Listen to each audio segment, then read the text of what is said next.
Les chiffres ont tranché. Lors du second tour des élections législatives qui ont eu lieu ce dimanche 19 juin en France, l'ancienne femme de chambre Rachel Keck, de la nouvelle Union populaire écologique et sociale, NUP, a battu l'ancienne ministre des Sports Roxana Maracineanu avec 50,3% des voix. Elle devient ainsi députée dans la 7e circonscription du Val-de-Marne qui regroupe les divisions administratives des cantons de Chevilly-Laure, Fresnes, l'Île-et-Rose et Thiais.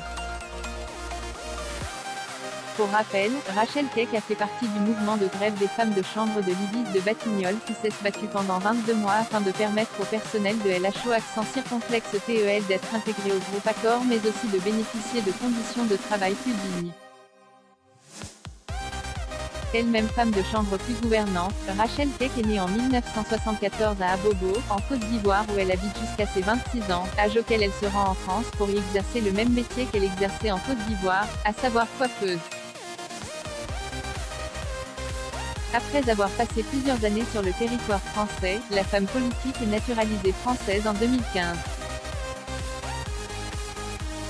C'est en 2003 qu'elle a commencé à travailler en tant que femme de chambre à l'Ibis de Batignolles avant de décider en 2019, avec d'autres travailleurs employés par des sous-traitants, d'entamer une grève. En mai 2021, un accord est passé pour la revalorisation des salaires, la prime de repas et la prise en compte des heures supplémentaires. Rachel Keck se bat pour les travailleurs précaires. Cette grève, au sein de laquelle Rachel Keck a été une des figures de proue, lui a permis d'intervenir à nombreuses reprises dans les médias afin d'y souligner les injustices subies par les femmes noires en France. Déterminée à changer les choses, la mère de famille de 5 enfants rejoint la NUP derrière Jean-Luc Mélenchon et continue de demander de meilleures conditions de travail pour les travailleurs essentiels aux situations les plus précaires, et notamment les femmes noires.